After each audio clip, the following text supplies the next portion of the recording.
नमस्कार दोस्तों, स्वागत है वैसे मेरे चैनल में। आपको एक बार दिखाना चाहता हूँ कि इस टाइम आपको एक साइट विजिट कर रहा हूँ। इस टाइम तो आपको दिखाना चाहता हूँ इस साइट की कंडीशन ये दिखाता था। इस टाइम इस पर जो बॉटम बीम की जिसके बाद डिस्कशन करते हैं, तो बॉटम बीम के हम इस पर इस टाइम तो इसका सरिया डिजाइन कर रखा है। तो आपको सबसे पहले कौन सा भी ये दिखाना चाहता है कि सरिया किस तरह से अपना डिजाइन करना है और किस तरह से होना चाहिए।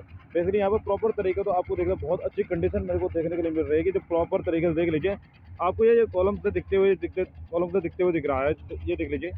तो ये प्रॉपर तरीके से देख लीजिए, एल मोड़ना बहुत ज़रूरी है। बहुत सारे जगहों पर मैं देखने को मिलता हूँ इस तरह से एल मुड़े हुए नहीं दिखते हैं मेरे को, क्योंकि इस तरह से एल मुड़ा है तभी इससे कम जो बॉन्डिंग होगी ना वो ज़्यादा मजबूत होगा। जो आपका जो भी स्ट्रक्चर बनेगा और बॉटम बीम की जो कनेक्टिविटी होता है, ये बीम्स का रोल बहुत अच्छी तरीके से निभा पाएगा। इस तरह से देख लीजिए। मैं आपको एक तरह से देख रहे दूसरी जगह पर भी दिखाना चाहता हूँ। देख लीजिए प्रॉपर तरीके और 7-7 इंच पे हमने कम से कम ये रिंग बांधनी है। कम से कम 7-7 इंच पे आपकी रिंग होनी बहुत जरूरी है।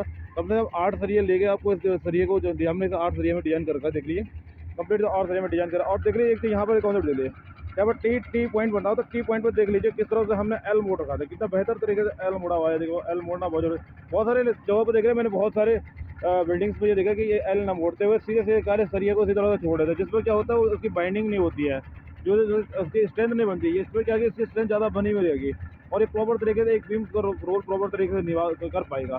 तो आपको बहुत इंपॉर्टेंट, बहुत जरूरी है कि जब भी आप इस तरह से कभी भी यूजेज करते हो तो आपको बेसिकली इंपॉर्टेंट ध्यान रखना पड़ता है कि किस तरह से ये कॉलम की बात करें या बीम की बात करें या लटक बीम की बात करें या कैंटिलीवर से बीम की बात करें या स्लैब के डिजाइन की बात करें, तो आपका जो सरिया वाला होगा प्रॉपर तरीके से उसको इस तरह से बेसिकली बहुत ध्यान रखना पड़ता है कि किस तरह से एल मोड़ना है और कनेक्टिविटी तभी ज़्यादा बेहतर बन पाएगी। आपको एल मोड़ने की कंडीशन रखनी बहुत जरूरी है, तभी आपकी स्ट्रेंथ ज़्यादा बनेगी। बिल्डिंग प्रॉपर तरीके से लोड बियरिंग की कंडीशन में बन पाएगी। तो आपको नहीं तो अदरवाइज देख लीजिए आप बहुत सारे शॉर्ट की कंडीशन में चलते हैं। शॉर्ट नहीं मारना है बिल्डिंग्स को, शॉर्ट के काम नहीं करने। प्रॉपर तरीके से गाइडलाइन को फॉलो कर लीजिए, उसके प्रॉपर तरीके से बीम्स की कंडीशन को बनाइए, प्रॉपर तरीके से कास्ट खेल लीजिए। अगर इस तरह से करें, क्योंकि देख लीजिए ये इतनी बड़ी इंपॉर्टेंस इतनी ज़्यादा सरिया की कॉस्टली नहीं बढ़ती इसमें। ये बहुत नॉलेज वाली चीज़ें है, इसको गाइडलाइन करने की ज़रूरत है और इस तरह से इंप्लीमेंट करने की ज़रूरत है। और बेसिकली लोग करते नहीं इस चीज़ को, तो इसलिए बहुत सारी प्रॉब्लम्स क्रिएट होती है। इस तरह से बीम अच्छी तरह से बंधी हुई है, देखो कितने बढ़िया तरीके से इन्होंने बीम को डिजाइन किया है यहाँ पर।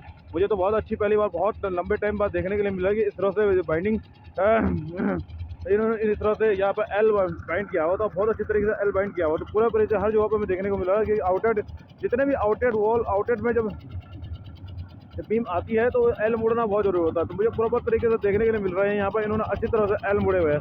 फ्रंट में मैं आपको दिखाना चाहता हूँ, देख लीजिए फ्रंट में आपको दिखाना चाहता हूँ, ये देख लीजिए। आपको एक बार देख लीजिए आपके यहाँ पर भी इन्होंने बहुत तरीके से अच्छी तरह से एल मुड़े हुए, देखो एल मुड़ा हुआ है बेहतर तरीके से, अच्छी तरह से कास्टिंग होती है। इस तरह से इस तरह से डिजाइन होता है, सरिया दिखता है तो ज़्यादा स्ट्रेंथ बढ़ती है।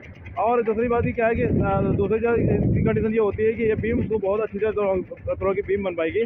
और जैसे बेसिकली बहुत सारे लोग इस तरह से करते नहीं है, और मैं चाहता हूँ कि आप देखिए इस तरह से देख लीजिए। और इस तरह से ये देख लीजिए, ये इस तरह से हाथ से दिखाना चाहता हूँ, देख रहे हो ये देख लीजिए मुड़ा हुआ है। देखिए इस एल इन्होंने इसे बाइंडिंग किया हुआ है, यहाँ से इसके नीचे से एल इसको मोड़ते हुए बाइंड किया, तो ये पूरा कनेक्टिविटी होकर ये पूरा बाइंड होगा, तो यहाँ से स्ट्रेंथ मिल पाएगी इसको। देख लीजिए प्रॉपर स्ट्रेंथ बना पाएगा ये इस तरह से। तो जब भी कर लेते हैं तो इस तरह से कर लीजिएगा।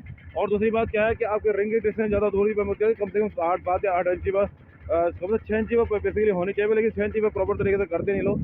तो मैं चाहता हूँ कम से कम 7 या 8 इंच में कम्प्लीट तरह से कर लीजिएगा और सेंटरिंग के करते हुए प्रॉपर तरीके से डालें। Okay, thank you very much.